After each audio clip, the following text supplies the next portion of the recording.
En el nombre del Padre, y del Hijo, y del Espíritu Santo. Amén. Alabado sea Jesucristo.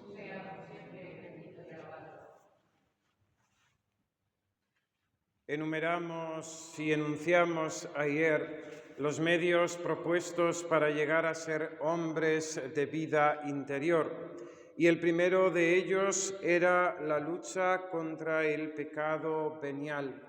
No cometer, evitar en la medida de nuestras fuerzas los pecados veniales, por leves que esto nos parezcan. Y esto es por la misma maldad que entraña el pecado venial. El pecado venial no deja de ser pecado, si bien en materia leve, si bien con consentimiento imperfecto o sin el discernimiento necesario, pero sin duda alguna con unos efectos desastrosos en nuestra alma. Si bien no perdemos la vida de caridad, pero ésta se enfría. Es cierto, nuestra alma sigue estando en gracia de Dios, en amistad con Él, pero nuestra disposición está enflaquecida, está enferma. El pecado venial, en definitiva, es esa enfermedad en el alma que si no se le pone remedio nos lleva a la muerte. Enumera el padre Rollo Marín en su Tratado de Teología Moral para seglares los efectos que el pecado venial tiene en nuestra alma. En esta vida nos priva de muchísimas gracias actuales que el Espíritu Santo tenía vinculadas a nuestra perfecta fidelidad, un inmenso tesoro perdido. Esas gracias actuales que Dios nos concede en los diversos momentos de nuestra vida para actuar, para pensar, para vivir en una situación agradando a Dios y que esa situación en definitiva se convierta en meritoria para nosotros. Al vivir nosotros en pecado venial o al cometer el pecado venial con nuestra infidelidad, nuestra falta de correspondencia a sus inspiraciones, pues perdemos ese tesoro. El segundo efecto del pecado venial es disminuir el fervor de la caridad y hace que nuestra vida cristiana transcurra en la vulgaridad más insustancial. El pecado venial nos tiene en esa enfermedad de la caridad, debilita el amor a Dios. Y bien sabemos, cuando no hay amor, todo se convierte en una rutina, todo se convierte en una frialdad, en una tibieza espiritual que lógicamente puede desembocar en un pecado mortal.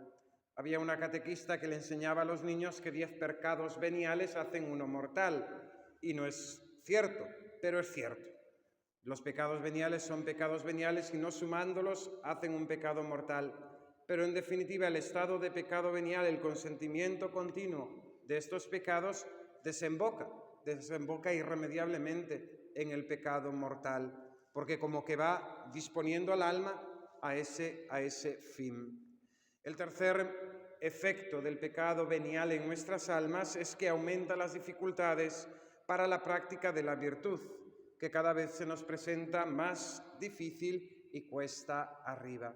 Cuando el alma está en gracia, en amistad con Dios, libre del pecado venial, va subiendo de escalón en escalón, va subiendo por la escalera de la santidad, peldaño a peldaño, no sin dificultad, pero bien animosa y fuerte. En cambio, cuando está en pecado venial, todo es costoso, va con una pereza, va arrastrándose, más que tendiendo ligera hacia Dios nuestro Señor. El cuarto efecto del pecado venial en nuestra vida es que nos predispone, lo que hemos dicho, al pecado mortal, que vendrá sin duda muy pronto si no se reacciona energéticamente. Por eso la confesión de los pecados veniales es tan recomendable para recibir así el perdón de ellos. Sabemos que el pecado venial se nos perdona también mediante un acto de contrición, la participación en la Santa Misa, etc. No hay necesidad obligatoria de confesarlos, pero es muy conveniente hacerlo para librarnos de ellos y recibir así la gracia y la amistad con Dios nuestro Señor. Eso sería en esta vida, y el pecado venial tiene también sus efectos y sus consecuencias en la otra vida, en la vida eterna.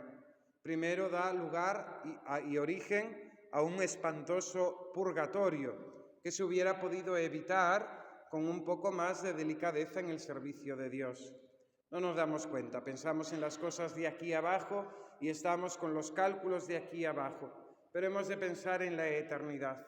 Ese día en el purgatorio que Santa Teresa prefería pasar 1000 trabajos y sufrimientos en esta vida que un solo minuto en el purgatorio. Y esto hemos de grabarlo bien en nuestra inteligencia, en nuestro corazón, para no autoconvencernos. Bueno, vamos a salvarnos con el aprobado, no con el 5, raspadillo. No, hemos de intentar evitar el purgatorio y para ello hay que evitar también el pecado venial.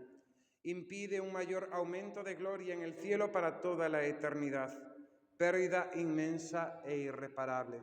Sí, aunque nos salvemos, aunque vayamos al cielo, nos daremos cuenta que por nuestros pecados veniales, por haber cedido en tan pequeñitas cosas que no tenían valor y que nada nos hubiese costado renunciar a ellas, hemos perdido méritos, hemos perdido grados de gloria ante Dios nuestro Señor. El grado de gloria que Dios obtendrá de nosotros será inferior al que hubiera obtenido sin aquellos pecados veniales. Si los bienaventurados fueran capaces de sufrir, esta consideración les haría morir de dolor. Si los bienaventurados pudieran sufrir, esta consideración, el saber que por sus pecados veniales han perdido méritos de gloria, pues lógicamente les haría tremendamente un sufrimiento terrible en sus almas. Por eso, si queremos llegar a ser hombres de vida interior, si queremos realmente vivir en esa unión con el Señor, hemos de trabajar no solamente por evitar los pecados mortales, que ya se da por supuesto, sino también aquellos pecados veniales, por muy leves que sean y por mucha o por poca importancia que nosotros le demos. Hemos de ver las cosas como las ve Dios, no como las vemos nosotros puramente con cálculos y mentalidad mundana. Que así sea. En el nombre del Padre, y del Hijo, y del Espíritu Santo. Amén.